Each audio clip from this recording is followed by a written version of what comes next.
Армысыздар достар, біз бүгін сіздермен стористі қалай істеу керек, біз соны үйренетін боламыз. Ол үшін біз не істейміз? Оның бізде екі жолы бар. Мына үстіңгі жақта, сол жақта тұрған плюс батырмасын басамыз, я болмаса тек қана сол жаққа қарай, былай қарай жылжытып жіберсек те болады. Солға қарай іздер жібереміз. Сол кезде бізде мынандай бөлім ашылады. Так, ал енді бұл жерде бізде не? Бірінші бізде өзіміз салатын белгілі бір суретті таңдап алған жөн. Мысалы маған сторисқа салғанға мына сурет ұнап тұр. Ал енді мен бұл суретті қалай өңдесем болады? Үстіңгі жақта, оң жақтағы батырма бұл АА, яғни текст салу батырмасы. Сіз бұнда өзіңізге ұнаған тексті сала аласыз. Мысалға, астың жаққа қарай жылжытып, үлкейтем, кішірейтемін. Өзімне ұнағанымдай. Ал енді үстіңгі жақта, оң жақтағы екінші батырма бұл сызба. Яғни мен осыны баса отыра, өзіме ұнағаным таңдап отырап, сыза аламын. Бірінші сызық ол мынандай сызық, ал екінші сызық өзіңізде көріп тұрсыз. Үшінші бұл да сол, бірақ ұзындау етіп алады кішкене. Ал енді төртінші сызық бұл подсветка, яғни жан-жағында нұры бар. Ал енді бесінші сызық бұл тек қана көшіру. Алтыншы сызық бұл өзіме ұнағандай, мынандай тек қана себеліктер ғана. Ал енді мен бұларды өшіру үшін сол жақ үстіндегі батырманы басамын. Өшіп жатыр, өздеріңіз көріп отырғандай. Одан бөлек үшінші батырма бұл бізде стикерлер батырмасы. Осыны үстінен басамыз. Ал енді мына жерде бізде көптеген функциялар ашылып жатыр. Сіз мына жерде белгілі бір жерді белгілегіңіз десе, онда мына батырманы басасыз. Месті. Осыны басып сіз қайсы жерде белгілегіңіз келеді. Мысалға мен бизнес бастауды белгілеймін. Сол кезде маған осындай болып шығады. Өзіме таңдаған жеріне қоя аламын, я болмаса удалить батырмасына алып барып көшіріп тастай аламын. Ал енді екінші упоминание. Сіз белгілі бір адамды өзіңіздің сторисіңізде белгілегіңіз десе, онда осы батырманы басасыз. Әрі сіз кімді белгілегіңіз келеді, соны іздейсіз. Мысалға, міне, Арғын Хасеновты бастым. Ол белгіленді. Ал енді бұл маған керек жоқ, мен оны алып барамын да удалить батырмасына алып барамын. Ол өшті. Тағы да басамын үшінші батырманы. Үшінші бізде флаш ответ деп тұр.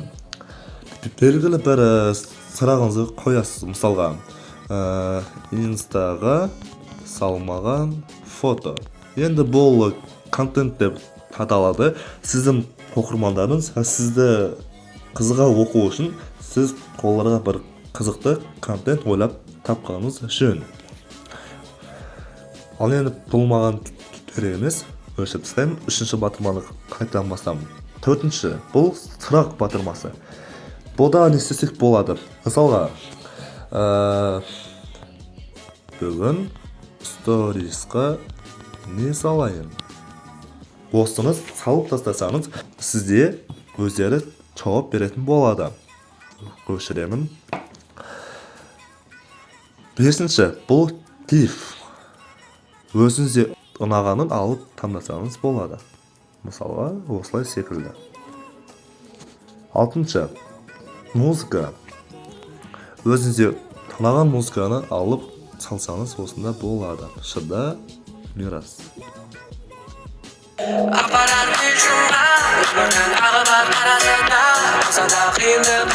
Осылай секілді мысалға. Сәледе ұстап алып барып, мына батырмаға алып барамын да көшіріп тастаймын.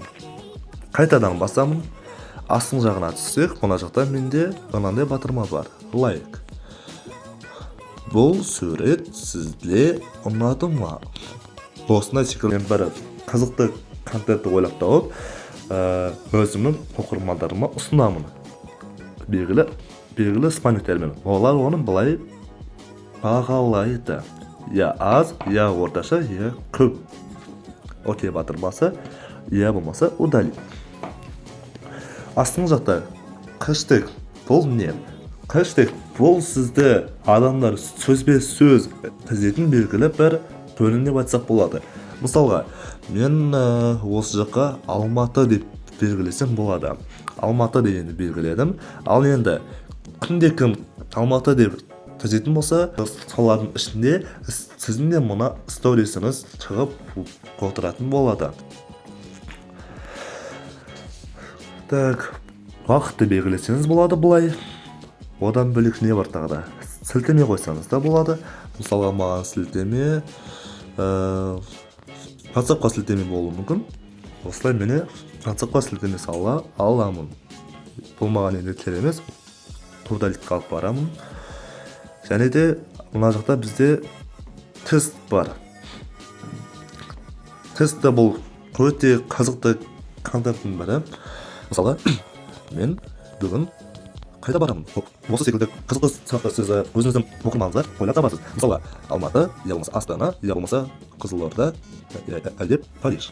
Өзіңізге ұнаған вариантты беріп таңдай аласыз. Сізде қайсысы шешім, соны белгілейсіз. Ал оны сіздің оқырмандарыңыз іздеп өзі табатын болады. Удалит қалып барамын. Обратный отчет бар. Обратный отчет бұл өзіңізде білетіндей кері санау. Мысалға, менің туылған күніме қалды. Неше күн қалды сіздің туылғаныңызда. Мысалға, міне 29 ноябрь, әрі сол ноябрьдің туылы 24 күні. Міне, менің туған күніме 2 күн 12 сағат қалды. Енді бұл осыдан бастап обратный отчетты санай бастайтын болады. Өшіремін. Әрі сіз мұнда бір суретті салғыңыз келсе, онда мына батырманы басасыз, плюс батырмасын басасыз. Әрі соның ішіне белгілі бір суретті сала аласыз. Мысалға мына суретті салдым. 5 минутта бизнес WhatsApp суреті. Өзіңізде ұнаған жеріңізде қойсаңыз болады. Одан бөлек не бар? Одан бөлек заказ деп поддержим бизнес. Тағы да мынандай бар. Сіздің бір туысыңызда или болмаса танысыңызда, досыңызда болсын, белгілі бір бизнесі болса, сіз оны жарнама ретінде мына батырма арқылы сала аласыз. Осының үстінен басамын мысалға. Әрі біздің өзімнің бизнесімнің бірі бұл бізде Форота Павлин бизнесі.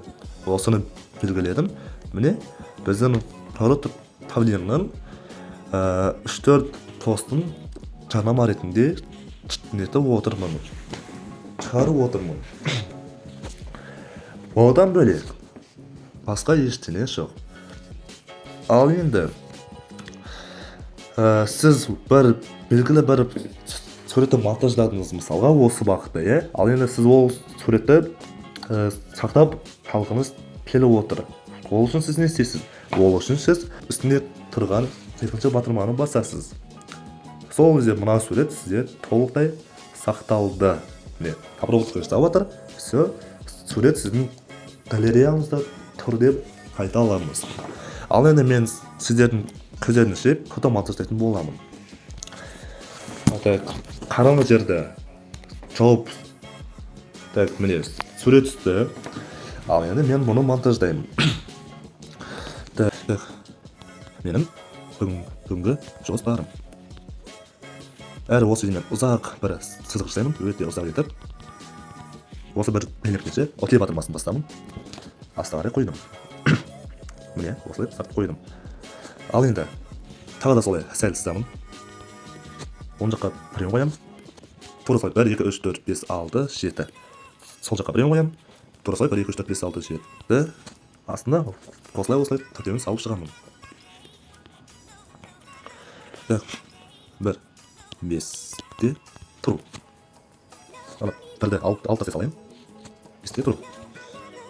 Таңғы жүріс. Екінші жоспар, үшінші жоспар. 5 адаммен сабақ.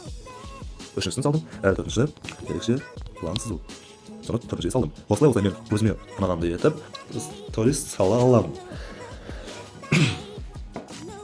Тура осылай секілді сізде өзіңіздің фантазияңызға байланысты белгілі бір жақсы сторис сала аласыз. Ал енді оны ойлап табу ол біз емес, ол сіздің ойыңызға байланысты. Әрі енді болған соң астындағы получателі батырмасын басамын. Поделиться батырмасы міне әрі готованы басы болды, енді сторис уже салынды. Рахмет достар. Бүгінгі біздің үшінші сабағымыз аяқталды.